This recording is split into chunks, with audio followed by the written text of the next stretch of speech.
Hello दोस्तों, नमस्कार। तो आप सभी लोग उम्मीद करता हूँ अच्छे होंगे और बहुत ही बेहतरीन तरीके से अपने आगामी परीक्षाओं की तैयारी में जुट चुके होंगे। दोस्तों, आप सभी को बेसब्री से इंतजार है बिहार टीआरई 4.0 एग्जाम को लेके। तो एक बहुत बड़ी अपडेट अभी देखने को मिलती है।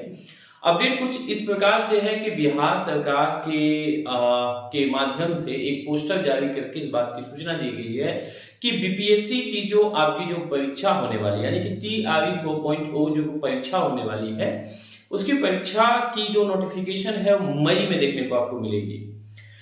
चूंकि बहुत सारे लोगों के मन में ये भी डाउट है कि सर सिलेबस में बदलाव होगा क्या, तो देखिए सिलेबस में किसी प्रकार से कोई बदलाव नहीं होगा। मैं आपको एक बात यहाँ पे ऐड करना चाहूंगा कि बिहार के जो शिक्षा मंत्री जी हैं, उन्होंने पहले भी इस बात की पुष्टि कर दी थी कि आपकी बिहार में टीआरई 4.0 जो परीक्षा होगी उसमें बहुत ही बड़े पदों पे, यानी कि जो वैकेंसी जो देखने को मिलेगी बहुत ही भारी संख्या में देखने को मिलेगी। तकरीबन उन्होंने 1,60,000 बताया था। बहुत सारे पेपर कटिंग ने अपनी ओर से 80,000, किसी ने 1,00,000 बताया, लेकिन उनके माध्यम से इस बात को पुष्टि की गई थी। अब कई लोगों का यह भी सवाल होगा कि जो आपका कैलेंडर जो आया बीपीएससी की ओर से, उसमें टीआरई 4.0 का कहीं पे जिक्र नहीं किया गया था। तो दोस्तों, मैं आपको थोड़ा सा जानकारी देना चाहूंगा कि जब भी कोई नया पद आता है, जैसे झारखंड में अगर टीजीटी की वैकेंसी आएगी, तो टीजीटी की वैकेंसी तभी आएगी जब आपका रोस्टर क्लियर होगा।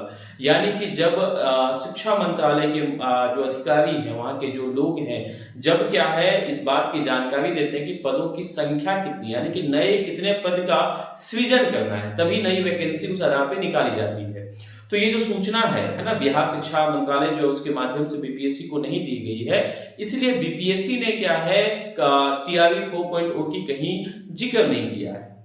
लेकिन मैं आपको एक गुप्त सूचना के अनुसार से ये बता सकता हूं, है ना, कई लोगों को इस बात की जानकारी मिली है कि टीआरई 4.0 की जो परीक्षा होगी, आप निश्चित रहिए आपके इलेक्शन के पहले ही होगी। क्योंकि आप सभी लोग जानते हैं बिहार में जो इलेक्शन होना है वो आपका अक्टूबर से नवंबर महीने के बीच में होना है। तो आप सभी लोग जानते हैं कि एक बहुत बड़ी चुनावी मुद्दा हो सकती है, क्योंकि इसके पहले दो पार्टियों के बीच में, मैं नाम नहीं लेना चाहूंगा, उनके बीच में एक बहुत बड़ी इस बात को लेकर झड़प थी कि जॉब हमने दिए हैं 10 लाख पद, तो किसी ने कहा हमने दिए, है ना। उनका कहना था कि टीआरई 4.0 जो परीक्षा हुई है, एक अमुक पार्टी दावा कर रही थी कि मेरी वजह से हुई है, तो दूसरी पार्टी बोल रही थी कि मेरी वजह से हुई है। तो एक बहुत बड़ा क्या है, चुनावी मुद्दा भी बन सकता है। तो आप पढ़ते रहिए अच्छे तरीके से, सिलेबस में कोई भी चेंजेस आपको देखने को नहीं मिलेंगे।